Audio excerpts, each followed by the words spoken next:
Hello and welcome to another edition of Problematic Women, a show that showcases strong conservative women, current events, and the hypocrisy of the so-called feminists. I'm Kelsey Harkness, a senior news reporter here with the Daily Signal. And I'm Bree Payton, staff writer at The Federalist and friend of the Daily Signal. Today I'm wearing a super special shirt, as you can see. It's our Problematic Women swag, which you can get over at thefederalist.com. So today we're going to be starting off on a more somber note and wanted to first of all say that our hearts and our thoughts and our prayers are with the victims in Las Vegas. I think at least 59 of which were gunned down, unfortunately, in the most deadly mass shooting in U.S. history. And there's still a frustrating lack of information about the shooter's motivations, who he is, why he did this, and of course politics aren't pretty in this whole situation. But there is something that you can do, and that is donate. I will say, when a lot of these types of tragedies happen, we see so many GoFundMe campaigns pop up again and again. And a lot of times it's something we put on our to-do list, but I would encourage everyone to put that onto your to-do list and to actually check it off. I'm happy and proud to say I checked it off my own to-do list this morning.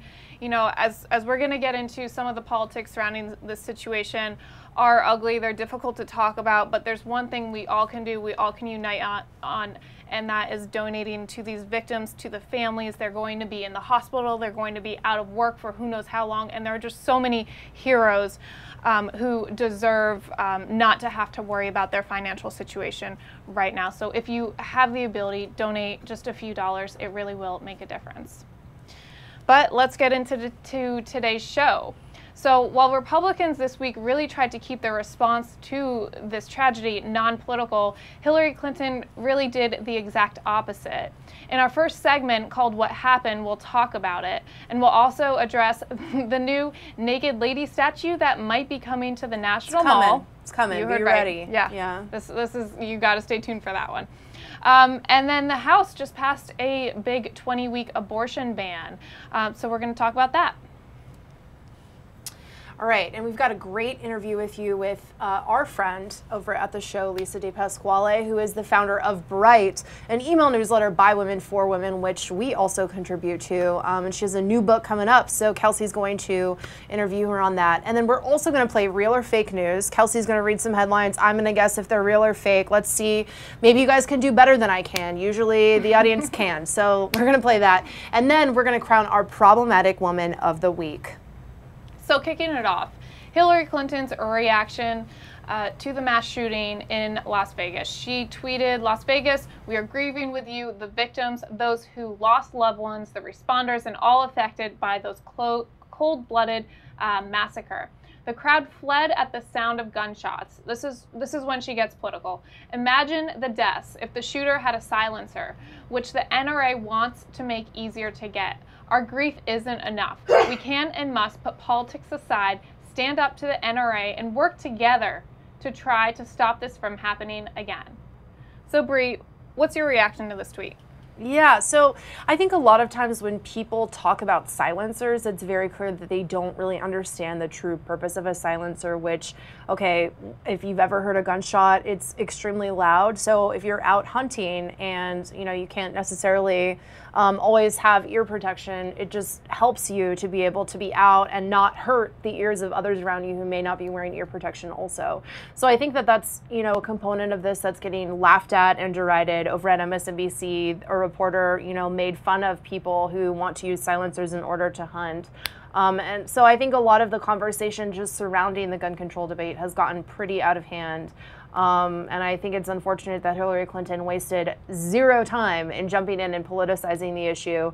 We haven't even buried the dead, and she's already, you know, calling for more gun control measures. I mean, this is just classic Hillary.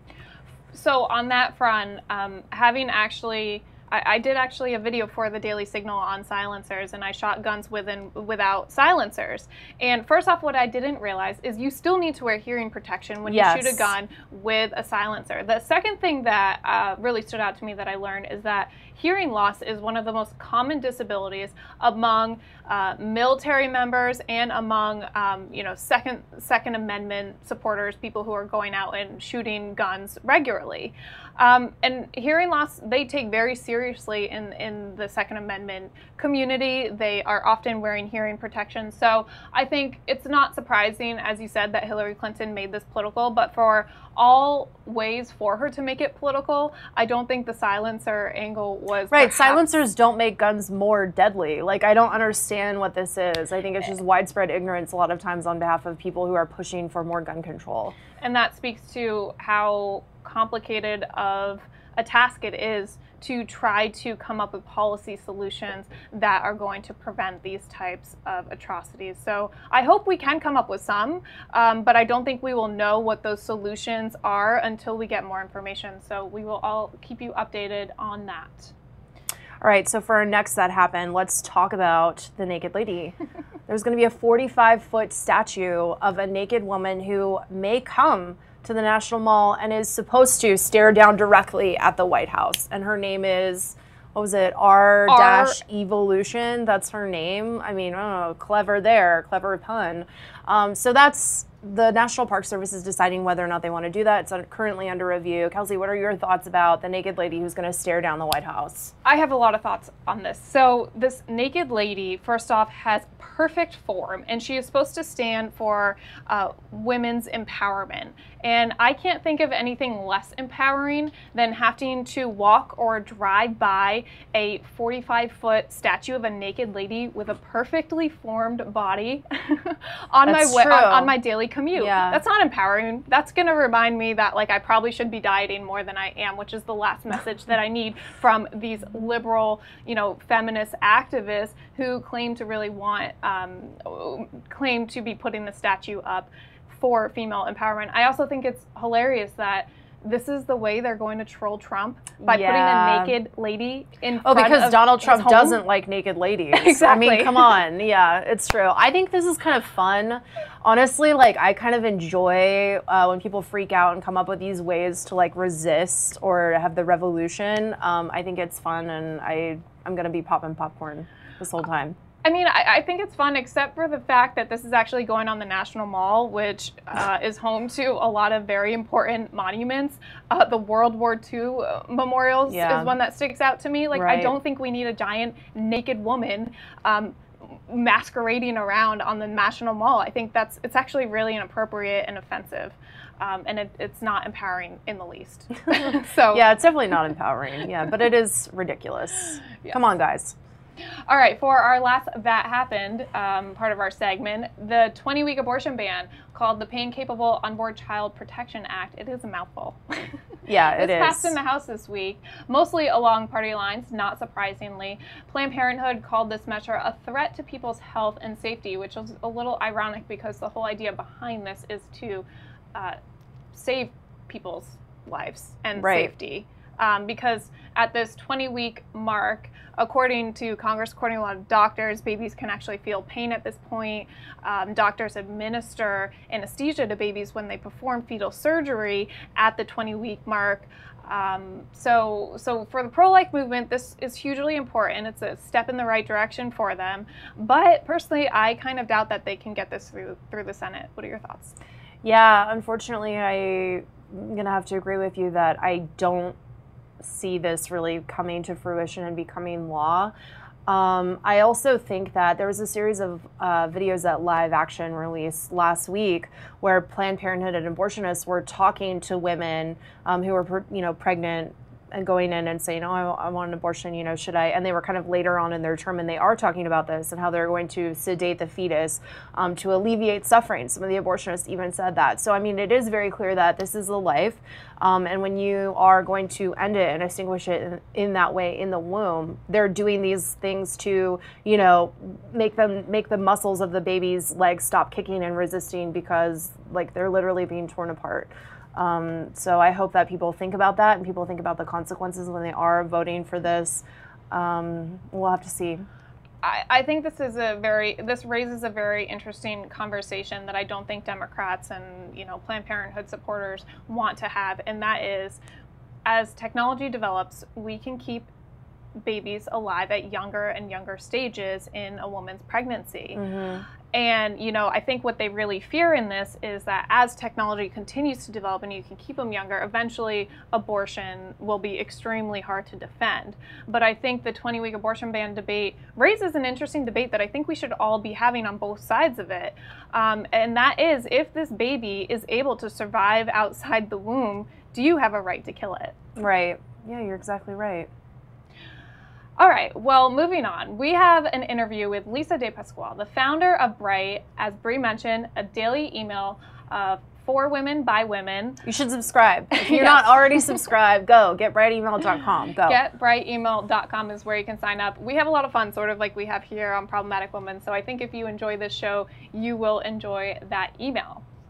But Lisa, who has been in the conservative movement for a long time. She recently was supposed to speak over at Berkeley and got shut down. She recently authored a new book called The Social Justice Warrior Handbook, which you can buy on Amazon. I had the opportunity to sit down with her to chat about this book, and here is a clip.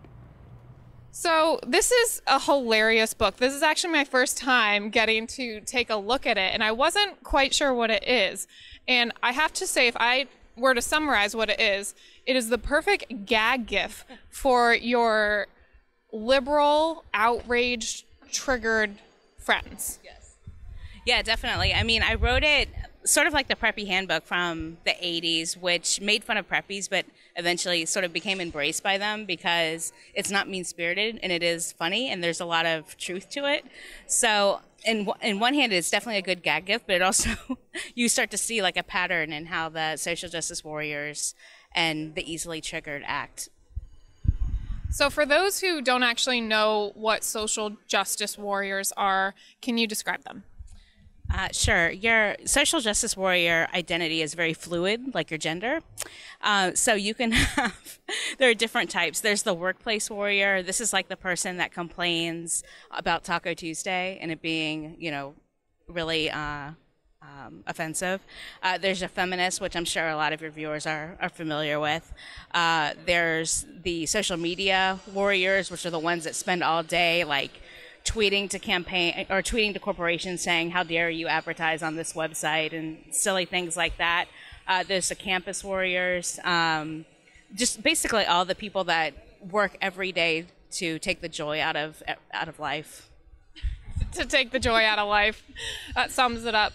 Well, let me give you an example of some of the topics that she covers here. And this really is a social justice warrior survival guide. So while it is witty and sarcastic, it actually is very useful to understanding this movement and getting inside their heads. So you have advice on how to create your own safe space, choosing your food philosophy, because heaven forbid your own food philosophy offends someone else, how to forge outrage, i.e. stay woke, how to do an epic takedown of Tucker Carlson, who we all know triggers a heck of a lot of people, how to ruin a holiday party, how to get someone fired or banned. I mean, I could go on. There's so many topics here. Can you pull out one of your favorites and expand on it?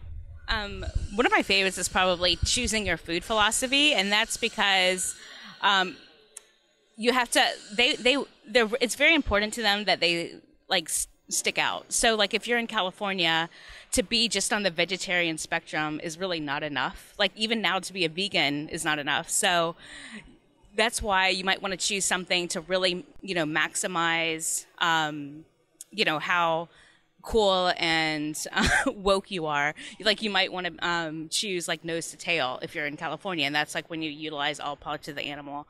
And you can say, well, Native Americans did this. Like they even made like a stew out of the buffalo's stomach and the grass that was inside the stomach, and how this is a much more ecological, better way to eat, and just really make everyone feel uncomfortable, like as you're describing your food philosophy while everyone's trying to enjoy their meal. Well, before we let you go, I do want to sneak in a question about Bright, since I am lucky enough to be your Wednesday editor of Bright. I'm curious, why did you decide to come up with a morning newsletter on the conservative side specifically geared towards women? Although we are very inclusive at Bright, of course. Yeah, I mean, it's funny. We always get emails from men that are like, I like to see how women think, which I don't know if we're really that much different, especially in the email. So it's definitely a good read for men and women. But I wanted to start it because I noticed that conservatives in particular, we've seeded a lot of content on culture, entertainment, art to the left. And so I wanted to focus on those things as well as news and just be like that one-stop place where in the morning you can wake up and get all of this news and basically start your day and know what's going on. Yes, we like to cover political events, pop culture, entertainment. We try to kind of give it to you all at once in a fun and inspiring way. So I really love, it's one of my favorite parts of my job. So I really love it. I'd encourage you all to sign up. You can sign up getbrightemail.com. That's getbrightemail.com, and you'll hear from us every week. So we'd love to have you on board with that. So Lisa's amazing. This new book is hilarious. Bree, you actually recently wrote a review for it on the Federalist. What are your thoughts? So I thought it was really funny. And I thought what was the most amusing part about this whole book, because it's a satirical take on what's going on in college campuses and the craziness that's all going on. It was kind of hard to distinguish what was real and what was like satire in this work of satire, because so much of it is like, oh, this actually happens. There's a portion on how to, find fodder to just be constantly outraged about, aka stay woke, right? And in there, there's illustrations of like the Kardashians with their hair braided and all these different things that social justice warriors have gotten upset about in real life. So I mean, truth or fiction, I don't know. For anyone who is sending their kids off to college, or maybe over the holidays, give it to a recent college graduate or someone who's recently, enrolled in school, I think this would make a really funny gift and a really funny book. And there's also a bonus, there's coloring pages and activities, which I started to fill in, and I had a fun time. I can verify that. I did see in your article that you did some coloring. Well, you can buy Lisa's book on Amazon, and Bree, that was perhaps a perfect segue into our next segment, Real or Fake News. So here we go. I'm going to name some headlines, and Bree's going to guess whether they are real or whether we made them up. Try to beat me. Try, guess. All right, the first one. Is it time to change the definition of woman? I think this one is actually real. You are right. This is an article we found over at Slate, and there's actually a dictionary that is currently reviewing all of its gender-related vocabulary to make sure that they accurately reflect the evolution in the vocabulary of gender and sexuality. Coming to a dictionary near you. All right, headline number 2. Mizzou warns against exclusionary colors and triggering events. This sounds just generally true, but I don't know what exclusionary colors are. This is real, so you're right. Doing well today. Okay. This is from Campus Reform, where the school recently set new guidelines on how to host inclusive events, and they asked students to consider having a counselor present for potentially triggering events. This document also warns students to avoid exclusionary colors in their promotional materials and to be sure that decorations aren't culturally appropriate. I don't know what that means. It's a mouthful. Mouthful. It's a mouthful. All right, next headline. DC residents call to change name because of racist origins. So DC residents are calling to change the name of the District of Columbia because of its racist origins. Real or fake? I'm going to say fake because how... Oh. You're right. It's Yay! fake. But I'm not kidding you. That's going to happen soon because District of Columbia with Columbus Day coming up, I wouldn't be surprised if the left starts picking up on these protests. We might have just given them a really good hook for their attempt to make DC the 51st state and actually change the name. So we might have just provided them some more ammunition for their attempt to do that. All right, next headline. Feelings are now acceptable as answers to math problems. I'm going to say this is fake just because that's not how math works, although I wish this is how it worked because I was very bad at math. I'm with you there. That's fake. Ugh. All right, our last headline. Study. Major climate reports have been seriously underestimating gassy cows. Fake? This is real from our friends over at Think Progress. Liberals are actually now concerned about greenhouse gas emissions, not from the fossil fuel industry, but from cows. Okay, all right, moving on. It's time to crown our problematic woman of the week. This week, it's Hannah Sherlacker over at Campus Reform. She was called out and deemed as a hater and a hate crime woman enforcer, whatever, by the Southern Poverty Law Center, which likes to do this. They like to include people on their hate list for reasons that are really slight or nonsensical or totally stupid.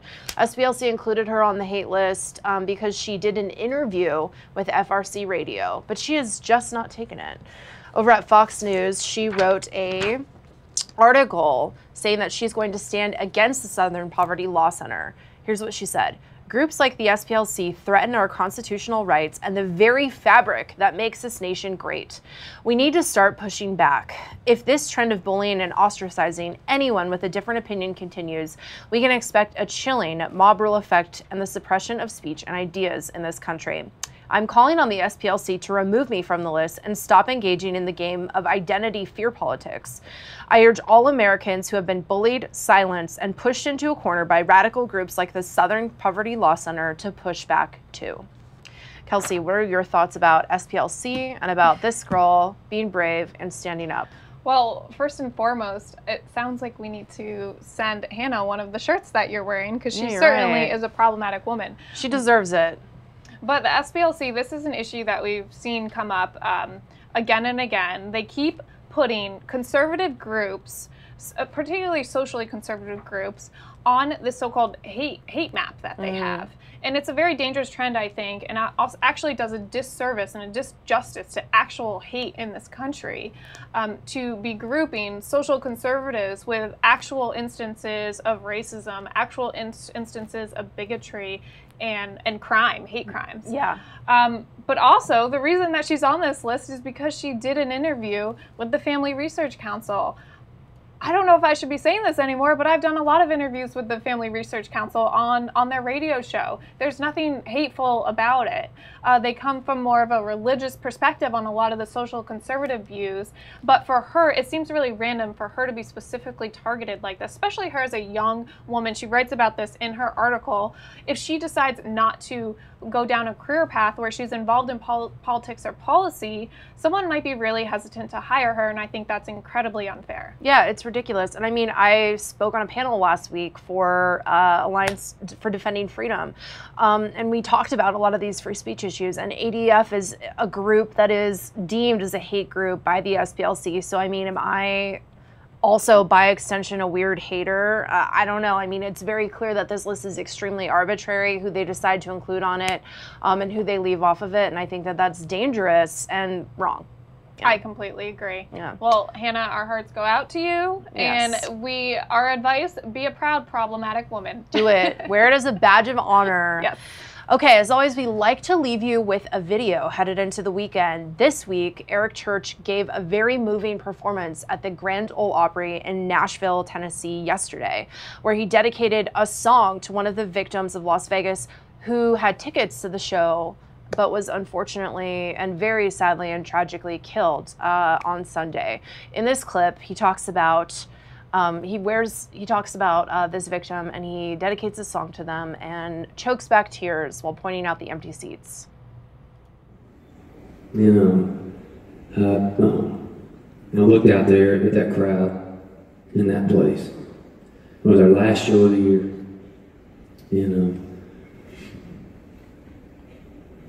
I watched them hold American flags up. Darren, how about you? I watched them put an American scarf around my neck. Springsteen, they held records up when I played record year. They held boots up when I played these boots. And I was so moved by it, mainly because I looked at them and went, this is my crowd. I've seen this crowd all year. They're mine. Yeah. And they came from all over the country because it was our last show. And I did something different on the last song on Springsteen. I jumped down on the speaker, and I went down actually on the floor, which it was a high stage, so I actually jumped out on the ground. And there was a little road that split the crowd, and it went all the way to my front house guy, and it split the crowd on either side. So the crowd was on the right side, the crowd was on the left side. And I went down the right side, and I shook everybody's hand, and I told them thank you for coming. It's been a heck of a year. It's been a hell of a year, actually. And I went all the way down the right side, waved at my sound guy, came back up the left side, smiling faces, hands in the air, pictures being taken. And I jumped back up on stage, and I played Hold On, and a man was going to die young. And 48 hours later, those places that I stood was carnage. And those are my people. Those are my fans. And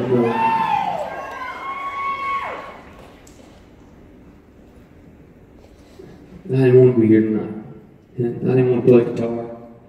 And I didn't want to walk on the stage. But last night, let me try to get this out. Last night, somebody sent me a video of a lady named Heather Milton. And she was talking to Anderson Cooper on CNN. And she had on our church choir tour shirt.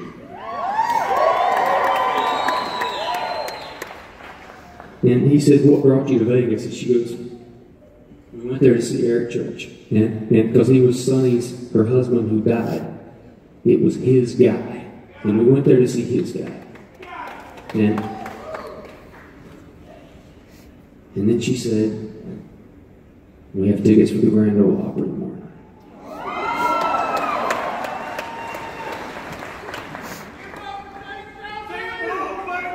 And as over here, section 3, row F, if you're in row F, there's some empty seats, and that's their seats. And I'm going to tell you something. The reason I'm here tonight is because of Heather Milton. There's one Sonny who died.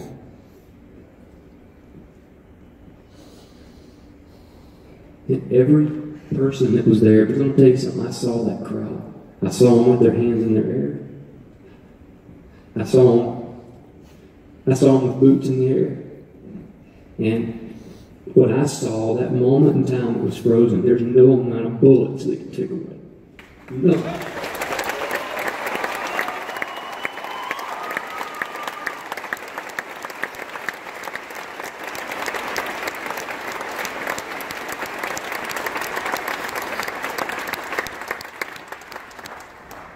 And that night, something broke in me on Sunday night when that happened. And the only way I've ever fixed anything that's been broken in me is with music. So